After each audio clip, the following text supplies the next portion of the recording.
Muy buenas tardes, nosotras movemos el mundo y movemos también el conocimiento. En ese sentido, en este hermoso conversatorio, vamos a estar dialogando sobre la epistemología feminista. Tenemos grandes invitadas e invitades.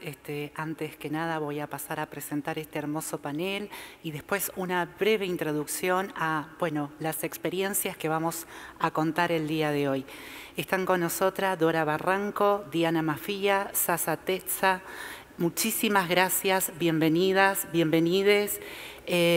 Hablar de epistemología del conocimiento, hablar de epistemología es hablar de relaciones de poder.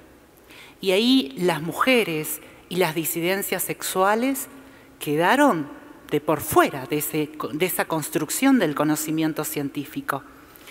Entonces, el androcentrismo se transformó justamente en un pensamiento autorizado para la construcción de conocimiento, pero también para la producción de esos saberes científicos. Durante décadas, las corrientes de los movimientos feministas cuestionaron esa hegemonía de los movimientos, concretamente de esa comunidad científica, ¿no? ¿Y quiénes cuestionaban? Subjetividades que habían quedado fuera, las mujeres, las disidencias, pero otros sujetas y sujetos. Comunidades originarias, afrodescendientes, travestis y trans, identidades no binarias, género no fluido. Hoy estamos nuevamente cuestionando esos saberes de ese conocimiento científico a partir de herramientas que durante varias décadas el movimiento feminista nos aportó. Ponemos a rondar estas experiencias en un debate que nos interpela como feministas, en un intercambio que nos permita el día de hoy construir ideas en base a tres ejes. El primero de ellas, la genealogía, el segundo, el cuerpo y el tercero, el desafío. Algunas ideas disparadoras y después vamos a ir conversando porque la idea de este conversatorio es que pueda fluir la palabra. Vamos con el primer eje y, no sé, intercambiando la palabra y también si se quieren presentar, decir más. Para mí son compañeras históricas y compañeros que nos han permitido a las personas travestis y trans tener maestras y poder decir a ese lugar que nos fue cerrado podemos ingresar. Podemos ingresar porque hay un debate y hay una experiencia allí. El primer eje es genealogía. Si el movimiento feminista es un movimiento político que busca transformar la sociedad a través del cambio social, ¿cómo puede contribuir la investigación de la genealogía feminista a este proceso? ¿La motivación política distorsiona la investigación, Dora? Por supuesto. ¿Cómo no la va a distorsionar? Tenemos una enorme tradición de pensamiento distorsionado, ¿no?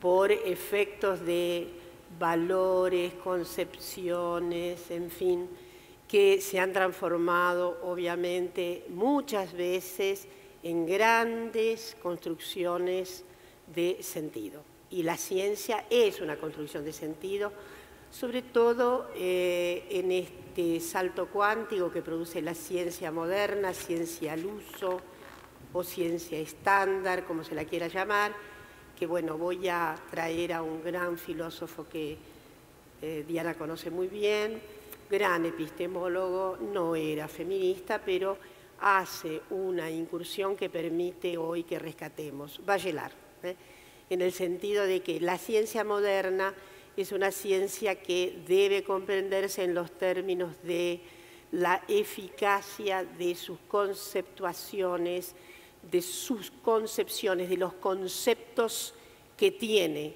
desde el 18 para adelante, ¿no? Él era una figura que no se demoraba en hacer reconocimientos a los antecedentes de la ciencia tal como se pensaban en general hasta ese momento. En suma, la ciencia es un acto político, es una concatenación de presupuestos también ideológicos y políticos y, en fin, es una esfera enorme de ejercicio de poder. Muchas gracias. A ver si está bien. Ahí está.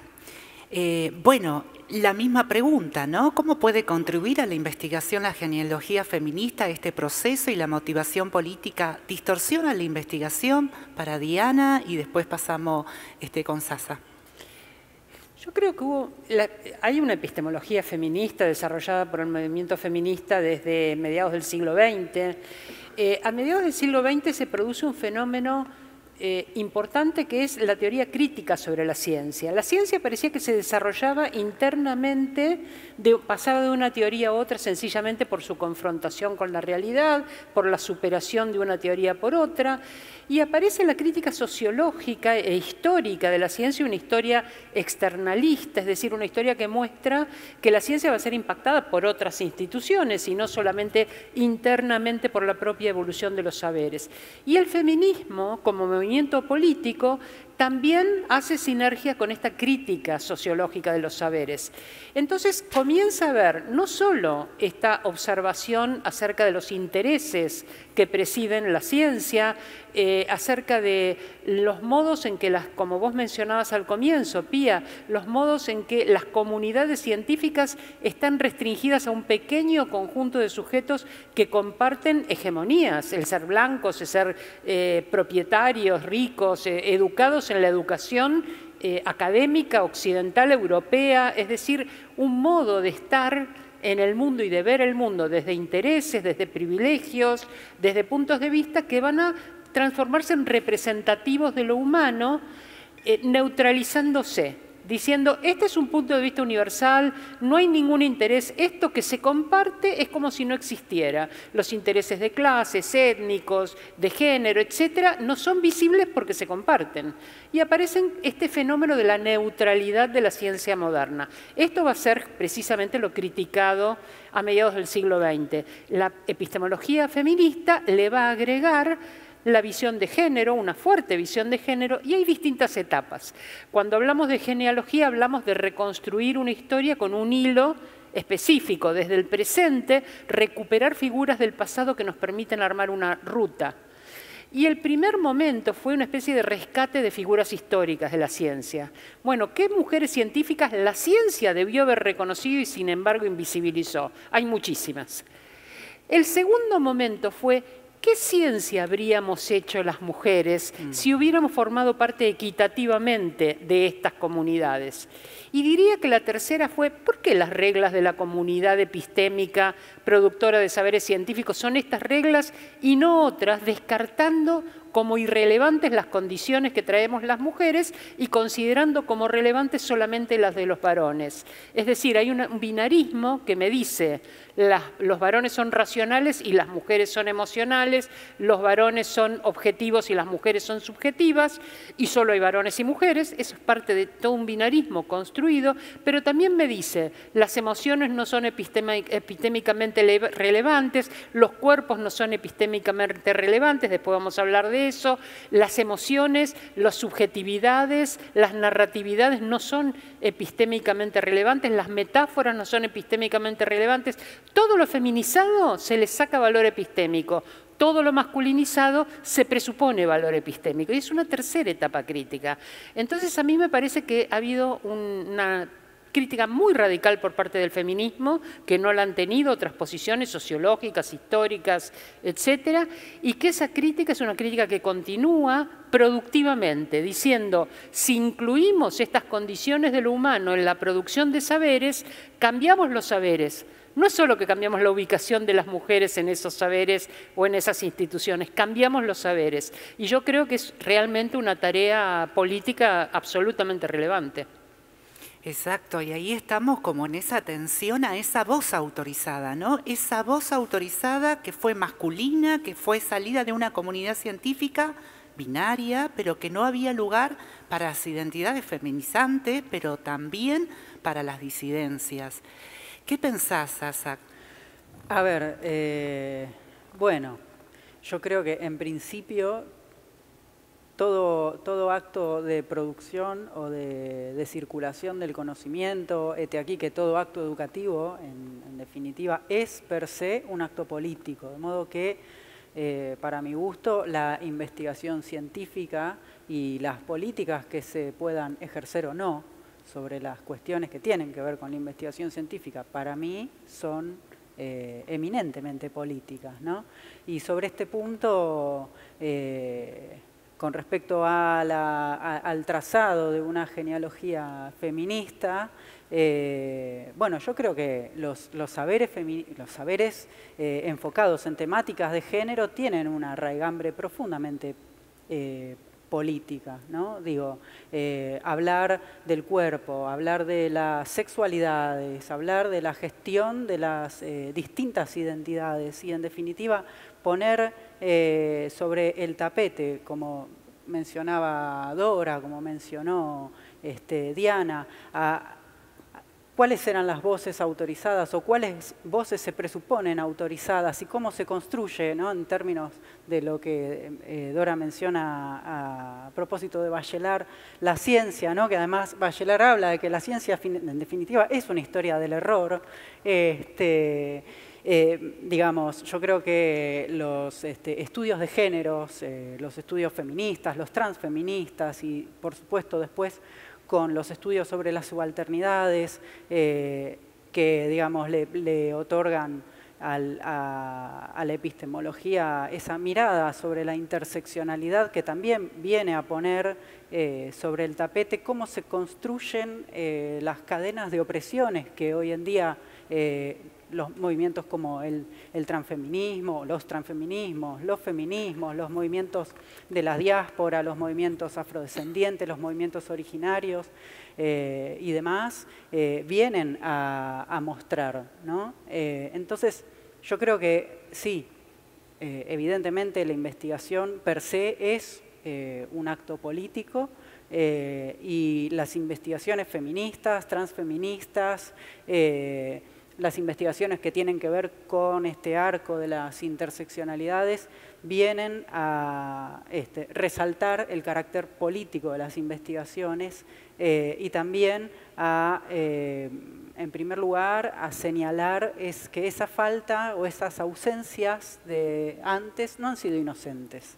Y en segundo lugar, a que, bueno, a mí me gusta pensar, así como Gayatri Spivak se preguntaba si puede hablar el sujeto subalterno, o los sujetos, o les sujetes subalternes, a mí me gusta decir que evidentemente sí podemos hablar. Lo que acá se viene a poner en tela de juicio no es si podemos hablar o no, es que evidentemente sí podemos hablar, pero que ha sido una decisión política muchas veces ese silencio. Exacto, y esa misma motivación no distorsiona bajo ningún punto de vista la investigación, ¿no? Entonces, ahí creo que hay una trama muy importante en torno a, bueno, ¿qué pasa con nuestras corporalidades y con las sujetas que no han sido leídas por esa comunidad científica androcéntrica y patriarcal? El segundo eje para conversar en esta tarde es el cuerpo.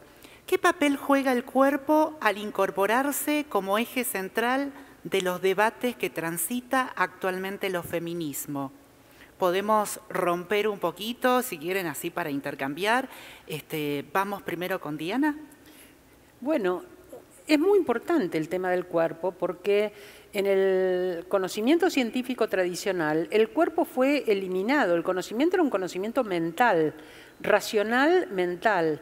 En todo caso, lo que había con la corporalidad era la recolección de datos y en esa recolección de datos había que olvidar cualquier consideración subjetiva y personal de la corporalidad. El cuerpo, además, está escindido de la mente, está desde la filosofía moderna, desde Descartes, pensado como un dualismo donde el cuerpo forma parte de la naturaleza, pero lo específicamente humano es lo mental.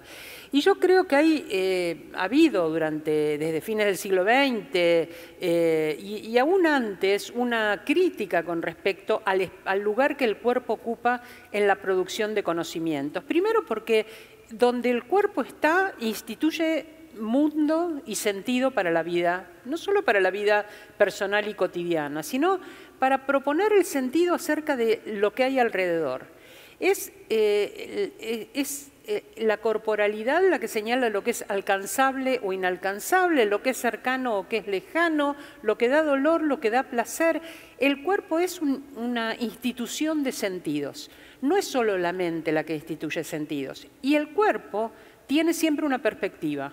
Nuestro cuerpo es un cuerpo, no solamente un cuerpo físico, sino algo que la fenomenología describe como cuerpo vivido. Es decir, es un cuerpo con una biografía, con una sedimentación de experiencias, con una perspectiva y una cercanía o lejanía sobre su entorno, que hace que sea un cuerpo que va resignificando con su memoria y con las experiencias que acumula, las experiencias nuevas.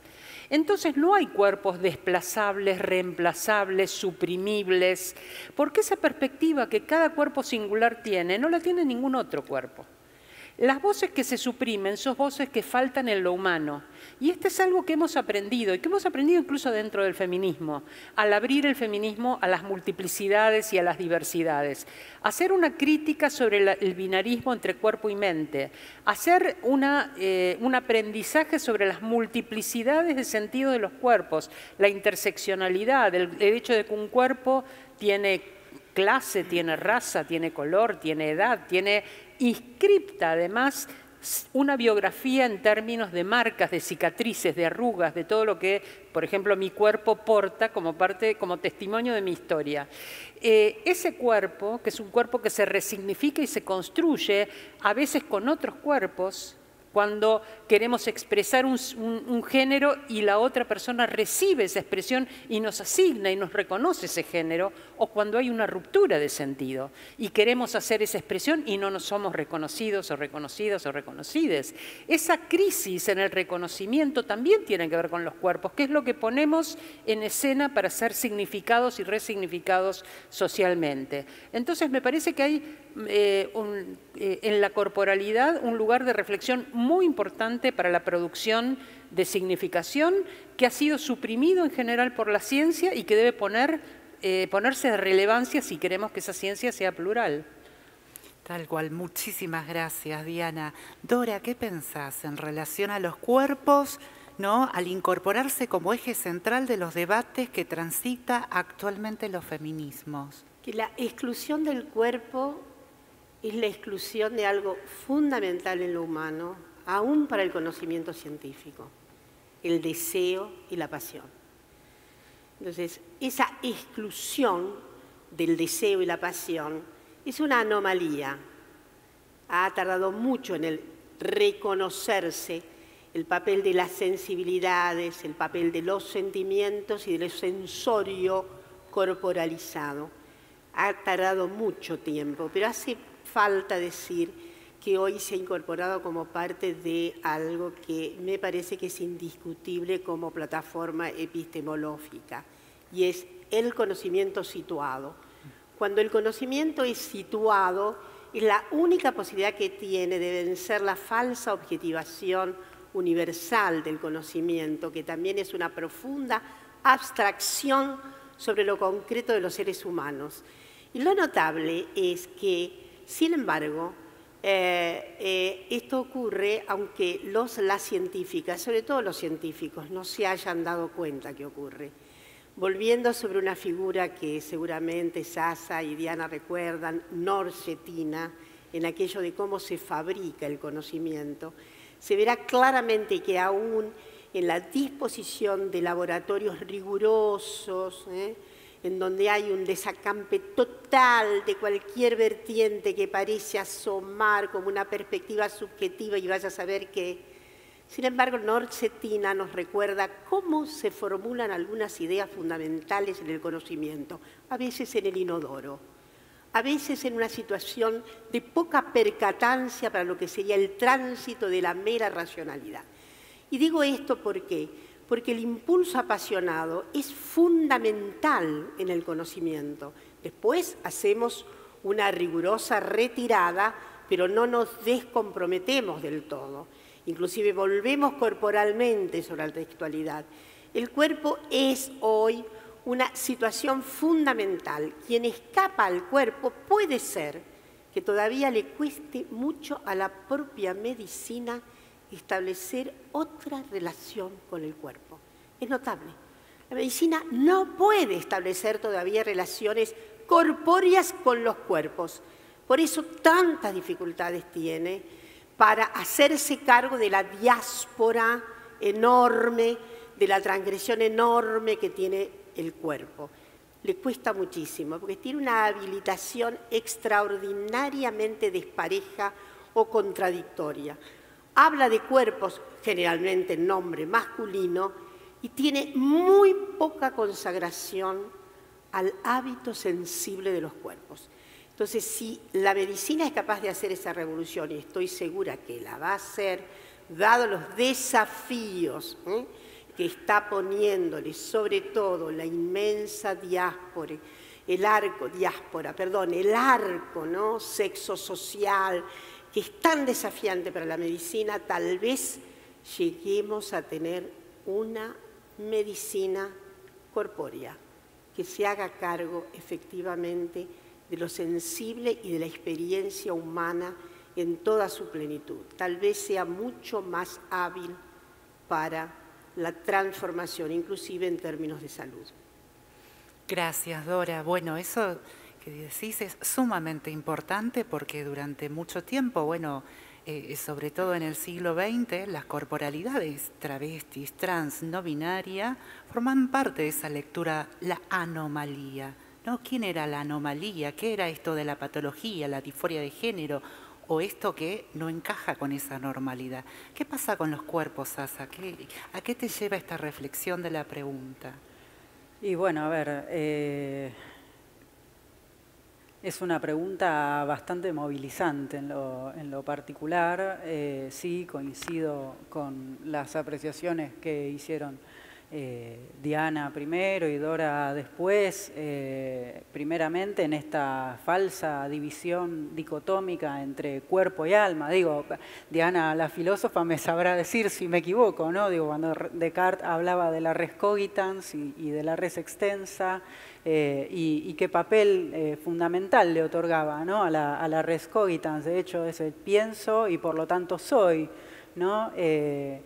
Y digamos, a mí lo que me interesa justamente cuando viene la pregunta sobre el cuerpo es poner el foco sobre el cuerpo, porque así como te mencionaba previamente, de que creo que los estudios de género, feministas y transfeministas, vienen a poner sobre el tapete acerca de las ausencias que se han construido en nombre del saber científico a lo largo de una historia heterosis patriarcal, que por suerte ahora empieza a temblar un poco más gracias a nuestros movimientos y nuestros colectivos feministas y transfeministas. Creo que hablar sobre el cuerpo es justamente poner el ojo en esas ausencias previas. Y por otro lado, recordar esto, digo, el cuerpo se construye también a nivel social, los deseos se construyen a nivel sociocultural. Digo, la teoría queer habla de los performativos, ¿no? Entonces el cuerpo mismo es un acto performativo, si se quiere. En ese sentido, bueno, y en lo particular a mí me interesa rescatar siempre la potencia política que tiene la presencia del cuerpo trans, del cuerpo travesti, del cuerpo de una mujer, disputando un lugar históricamente asignado para cisvarones, del cuerpo de una persona afro. Yo creo que la potencia política está ahí, en esos cuerpos. En términos de Deleuze, para mí me gusta pensarlos como cuerpos deseantes, ¿no? Y en la medida en que hay un deseo, también hay una fuga de una norma. Yo creo que pensar el cuerpo como esa máquina deseante, ¿no? Pero una máquina deseante en un buen sentido, no en el sentido capitalista o de la esquizofrenia capitalista, es habilitar también a pensar esos otros cuerpos posibles que las epistemologías quizás han asignado a la anomalía, ¿no? a la patología, a aquello que debía ser corregido o intervenido. Pienso también en los cuerpos de las personas intersex, ¿no? Exacto, creo que hay allí, bueno, muchos desafíos por delante en torno a estos debates de los feminismos, porque también hay una parte del feminismo que ve sobre una lectura biologicista nuestras realidades, nuestras vivencias, nuestros transitares, nuestras biografías de las disidencias sexuales. Vamos a ir a uno de los últimos ejes en este hermoso debate, agradecer a cada una de ustedes, cada uno de ustedes por este momento. Muy nerviosa por estar con gente tan maravillosa y con tanto recorrido. No, permítanme mencionar a Loana Berkins en relación a estos ejes, porque para mí allí significó algo muy importante a mis 19 años, poder saber que no solamente las trabas éramos sujetas de derechos, sino sujetas políticas. Y cuando se pone el sentido político frente a la opresión de esas desigualdades, con Loana logramos tomar esa conciencia. Con Loana escribimos epistemología T, epistemología travesti. Y lo pongo en esa clave porque es tan significativa la lucha de habitar con estos cuerpos esta sociedad, que inmediatamente estás expuesta, se expone a múltiples situaciones. Digo, no solo violencia, ¿no? Pero múltiples situaciones. Y en relación a lo que mencionábamos hace rato, bueno, hay cuerpos que no importa, decían también, ¿no? Hay cuerpos que quedan a los márgenes de la ciudadanía y de la democracia. Entonces, creo ahí muy importante el legado de Loana, el legado de Diana Zacayán, el legado de activistas como Nadia Chazú, como Pelusa Aliendro, como La Pocha Escobar, como compañeros varones trans, como compañeras hoy no binarias que vienen levantando bandera con un legado que se comenzó a escribir de esas corporalidades que luchaban frente a opresiones, desigualdades, pero también la muerte. Desafíos. ¿Cómo estos debates se nos dan en el seno del movimiento se pueden traducir en una herramienta política que sirva para disputar espacio de poder en todos los ámbitos de la sociedad? Vamos con Sasa. ¿Sí me podés repetir la pregunta, sí. por favor? ¿Cómo estos debates en torno a la epistemología, el feminismo, sí, ¿no? se dan en el seno de nuestro movimiento feminista y se puede traducir como herramienta política que sirva para disputar espacios de poder en todos los ámbitos de la sociedad? Bueno, a ver, puedo remitirme a un hecho muy reciente dentro de la memoria de nuestro colectivo transfeminista, de nuestros movimientos transfeministas. El 30 de diciembre de 2020, con la sanción del aborto en la Cámara de Senadores, yo creo que ahí se han condensado muchos de estos debates en una política de salud pública, ¿no? Pienso también en la Ley de Identidad de Género de 2012, como también estos debates han permitido a posteriori ejercer influencia política tal como para que se garantizase algo que la Comisión Interamericana de Derechos Humanos ya había establecido como un derecho humano, valga la redundancia, que es el derecho a la identidad. Pienso también, y no es casual, que se estén dando afluencia de diversas formaciones en historia feminista o en géneros en distintas unidades académicas. Yo creo que ahí también merece la cuenta poder mencionar que de no haber sido por esta larga lucha y esta larga tradición de epistemología, de construcción de pensamiento feminista, transfeminista, diaspórico, interseccional, muy probablemente las universidades que se caracterizan por ser un seno bastante reproductor del heterosis patriarcado, si me permiten, de ningún modo lo hubieran habilitado. Yo estoy completamente convencido de que estos debates no son inocentes, son urgentes y son necesarios también. pienso en la potencia que ha tenido y que tiene todavía, ¿no? la ley Micaela, ¿no? Cómo de alguna manera, tristemente, tenemos una ley que lleva el nombre de una víctima de femicidio, ¿no? Y cuántas víctimas de femicidio, transfemicidio y travesticidio hay a las que le deberíamos tantas leyes, ¿no?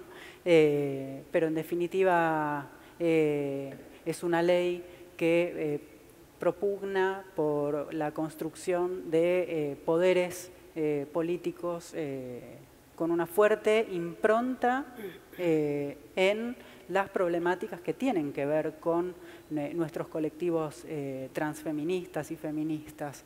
Entonces, yo creo que, bueno, los debates, como te decía, en primer lugar, no son inocentes, son urgentes, necesarios y además son la potencia total de la transformación política y de pensar otras sociedades posibles, otros mundos posibles, otras leyes posibles y otras, por supuesto, políticas posibles. Muchas gracias, Sasa. Diana. Creo que es muy relevante porque una de las cosas sobre las cuales trabaja la epistemología es lo que se llama autoridad epistémica. Autoridad epistémica quiere decir que si bien la ciencia va a consagrar una visión del mundo y la va a consagrar como objetiva y válida para cualquier sujeto, esto muchas veces se transforma en una invisibilización de otras visiones del mundo, de otras palabras, o en una desautorización. Dora hablaba muy bien de la medicina, el poder de autoridad de la medicina sobre las corporalidades es enorme. Sasa apenas apuntó algo vinculado con esta cuestión del choque entre los cuerpos y sus vivencias y la desautorización externa, la patologización. Vos también hablabas de esta cuestión de dejar al margen la vivencia personal, la percepción personal.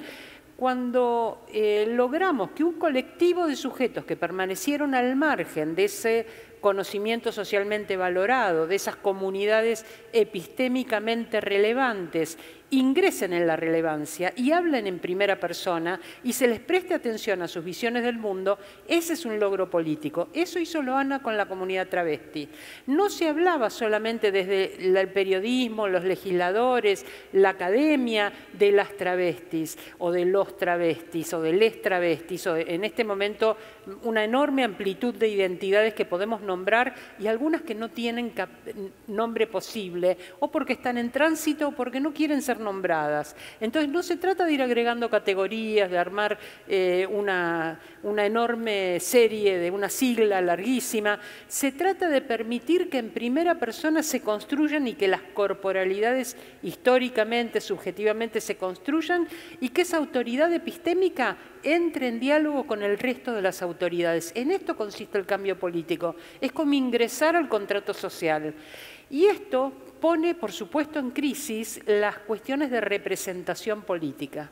¿Quién me representa? Las mujeres hemos luchado mucho por ingresar en primera persona a los lugares de representación, porque la percepción que teníamos es que cuando había varones en las bancas o en los lugares de gobierno, no nos representaban, sino que nos sustituían.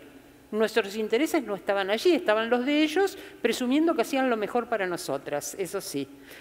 Bueno, muchas identidades han tomado del feminismo esta posición crítica, el eslogan nada de nosotras sin nosotras o nada de nosotres sin nosotres, es decir, no hablen de mí, déjenme a mí hablar, abran el espacio para que yo tenga la palabra, donde el yo resignifica cada lugar político. Entonces, pensar en los lugares de representación y no de sustitución, cambia completamente el tablero de la política. En este momento tenemos ley de paridad, pero ¿quiénes van a ocupar los espacios de la masculinidad y la feminidad dentro de esas paridades? Es parte del debate. Un varón trans va a ocupar el lugar de varón, una mujer trans va a ocupar el lugar de mujer. O sea, los binarismos permanentemente están como rezagando esta posibilidad de hacer discursos mucho más sutiles, diversos, que rompen categorías disciplinarias, categorías políticas y también categorías de género. Entonces, a mí me parece que la discusión epistemológica tiene unas profundas consecuencias políticas y que en esas consecuencias políticas se amplía el orden de la democracia. Realmente creo que donde el feminismo ha logrado tener incidencia y los movimientos de la diversidad han logrado tener incidencia, la democracia se ha puesto en cuestión desde los aspectos más básicos y eso ha permitido avances espectaculares. Diría que no solamente las normas que Sasa comentó, que me parecen importantísimas, sino cuestiones a futuro, ¿no? Como bueno, Loana cuando murió estaba luchando mucho por una ley que se llama reconocer es reparar. Reconocer es reparar implicaba reconocer que muchas personas trans han sufrido persecución por su condición de género, que han sufrido cárcel, que han sufrido persecuciones, estigmatizaciones, pérdidas de oportunidades, sufrimientos, y que eso debe ser reparado por el Estado porque es parte de la violencia estructural en la que el Estado no garantizó una vida libre de violencia. También lo podríamos pensar las mujeres. Muchas leyes son reparatorias, por ejemplo, leyes que amparan a los hijos e hijas de mujeres muertas por femicidio, que quedan entonces en situaciones de muchísima vulnerabilidad. El Estado se hace cargo de no haber logrado prevenir ese femicidio reparando la ley Brisa, ¿no? Reparando a esos hijos e hijas. Es muy difícil de aplicar, realmente hay que trabajar mucho sobre las formas de aplicación de esa ley porque no está llegando donde llega, pero está en este contexto, en ese contexto de autoridad epistémica. Digamos lo que requerimos de nuestra vida social en primera persona y que se respeten las perspectivas de cada comunidad para que todas esas comunidades sean epistémicamente relevantes y no queden subalternizadas. Porque como decía Sasa, no es que el subalterno no hable o los subalternes no hablen. El problema es cuál es la capacidad de incidencia y de escucha y de interlocución que tiene con el resto de la sociedad. Todos participamos de muchas comunidades epistémicas. Participamos de una comunidad académica, pero también de una comunidad militante, religiosa, de partido político, artística. Participamos de muchas. Quiere decir que entre estas comunidades hay puentes, hay maneras de establecer diálogos, traducciones. Bueno, solamente pueden ser concebidos democráticamente si les damos estas posibilidades de autoridad epistémica. Gracias, Diana. Vamos con Dora. A ver, Dora, querida, ¿qué bueno, piensa? se han dicho cosas bellas y de enorme proyección para nuestra sociedad, para todas las sociedades humanas, en donde evidentemente, y como ha quedado claro, sobre todo a través de la tragedia pandémica, la desigualdad es lo que más florece en todo y cualquier lugar. Pero bueno, yo estoy segura de que la agencia de los sujetos afectados, de las sujetas, de los individuos que están sometidos a una fórmula de humillación, de no reconocimiento, de denigración y a veces hasta de una sutileza de aproximación a una cierta integración, porque a veces hay juegos perversos que simulan cierta integración, en algunas comunidades, por ejemplo, ¿no? Pero entonces yo no dejo de pensar que efectivamente es en definitiva el colectivo, la agencia colectiva, lo que produce los grandes cambios. Esas comunidades han sido obviamente sometidas inclusive a trámites diferenciales de reconocimiento. El feminismo fue más reconocido desde luego, o mucho antes que lo que fue el movimiento de las personas gays lesbianas, y últimamente ha habido un reconocimiento de las agencias de las personas trans, etc.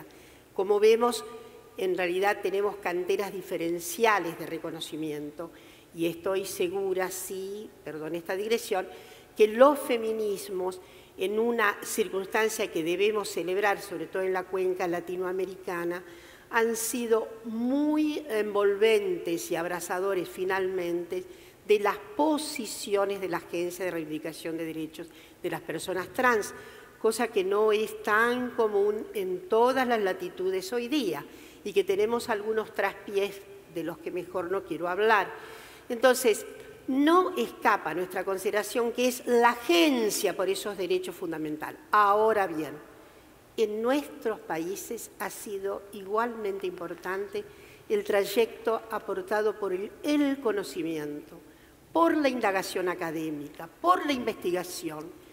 Hace unos tiempos atrás había una suerte de deterioro del significado de las ciencias sociales por su elemental comportamiento no aplicado. Recuerdan ustedes, ¿no?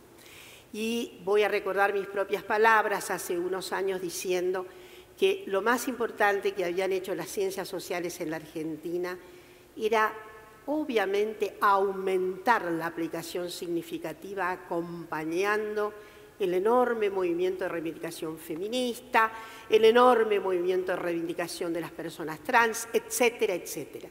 Y hay ahí una circunstancia que a mí me gusta celebrar en esto de los desafíos.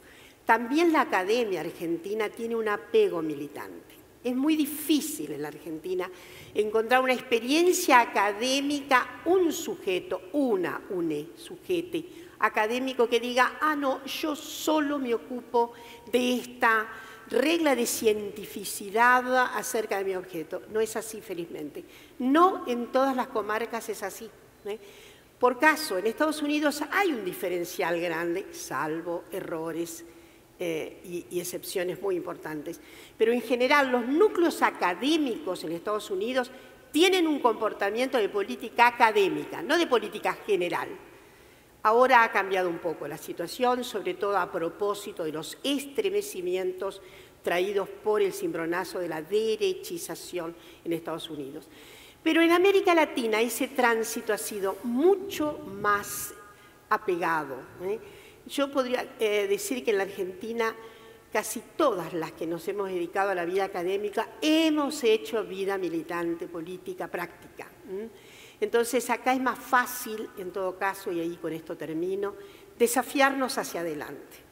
Desafiarnos hacia adelante quiere decir esto, construir autoridad epistémica, en otras palabras, una gran especialista espinociana brasileña, Marilena Chauí, llamaba cómo construir otro discurso competente. Porque al final, ¿saben qué? Estas autorizaciones y estas competencias cuentan. Claro. Cuentan. No podemos decir que no cuente, que haya más expresión competente de nuestros discursos. Eso efectivamente amplía la posibilidad de ciudadanías completas, de adquisición más completa de derechos. En fin, no dejo de pensar que dados los pasos que hemos dado, sobre todo con el 30 de diciembre del año pasado, esta sociedad se ha puesto un poco más justa, un poco más cerca de la equidad. Y eso compete a toda la sociedad, a quienes están en el medio académico y a quienes están en los medios militantes. Pero el sentido general es que hacer esta propulsión invada las conciencias críticas de todos los sujetos sociales en nuestro país. Hermosa, Dora.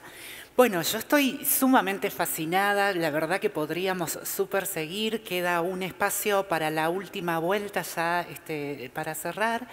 Decirles de que, bueno, recordaba el mes pasado el aniversario de Loana y que se pintaron muchos murales en toda la República Argentina y eso como que explota el corazón.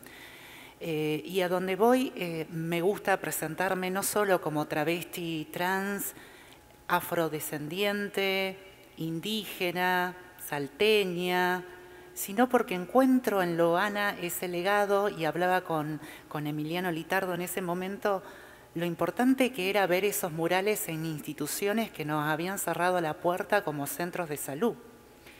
Y ahí pienso que el feminismo tiene esa herramienta y la palanca para poder disputar poder territorial, poder, digo, en todos los espacios, no solo en la academia. Entonces nos encontramos ahí tejiendo todo el tiempo alianzas, nos encontramos con otras hermanas y compañeras y compañeres y también aprendiendo. Hace poco leía un texto de Loana que le preguntaban, ¿y a qué lees? ¿Qué lees? ¿Quiénes son las teóricas? Y entonces ella comentaba de un grupo hermoso, con Josefina Fernández, con Diana, donde se juntaban a leer y aprender.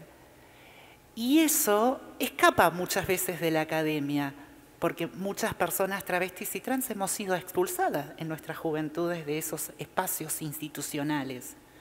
Entonces creo que hoy nos encontramos con un nuevo desafío a partir de ese recorrido histórico, donde es poderosísimo no solo la fuerza en la calle, sino también la voluntad política.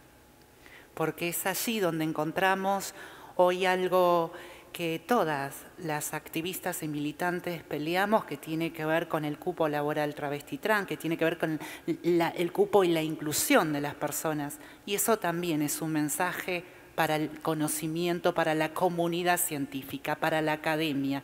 Queremos construir ese pensamiento científico, epistemológico, transfeminista, feminista, y cómo no hacerlo a la par de grandes personas como ustedes. Muchísimas gracias. No sé si quieren decir algo más y con esto damos el cierre a este conversatorio. De mi parte, gracias Pía, gracias por habernos recordado tan vivamente a Luana. Quiero recordar una anécdota de Loana. Una vez con Loana trabajamos 20 años juntas. Fue mi asesora cuando fui defensora del pueblo, cuando fui legisladora fue mi asesora en derechos humanos. Ahora en el Consejo de Magistratura era directora del área de diversidad. Trabajar 20 años con ella y ser como hermanas fue un privilegio. Y quiero contar una anécdota que no está en sus escritos. Ella va al médico y le dice al médico, mira, soy travesti. Si hay algo que no entendés, me lo preguntás. No permitas que tu ignorancia me dañe. Qué hermosa. Es maravillosa. Siendo maestra siempre. Es maravillosa. Qué hermosa, qué hermosa. Sasa, vos querés. Sí, bueno, nuevamente, gracias por haberme dado la oportunidad de estar contigo, Pía, de haber compartido panel con Dora y con Diana, que además fueron maestras mías en la formación. Y bueno, yo estoy muy de acuerdo con esto que has traído a colación acerca de, bueno, de esas ausencias en la academia, ¿no? También. Sería muy interesante que de aquí en adelante esas ausencias se reparen, ¿no? Digo, eso también es, reconocer eso también es repararlo.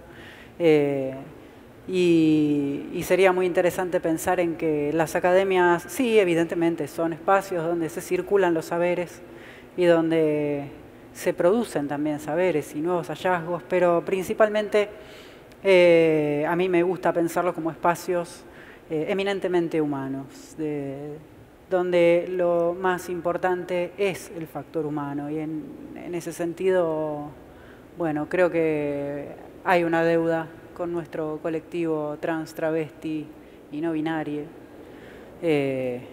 porque es cierto que no somos mayoría. Gracias. Gracias, Sasa, gracias, Dora, gracias, Diana. Y nosotras también movemos el mundo. Mujeres lesbianas, travestis y trans e identidades no binarias, este 8M nos sumamos a este hermoso conversatorio y este gran movimiento. Movemos el mundo y también en el campo científico. Muchas gracias.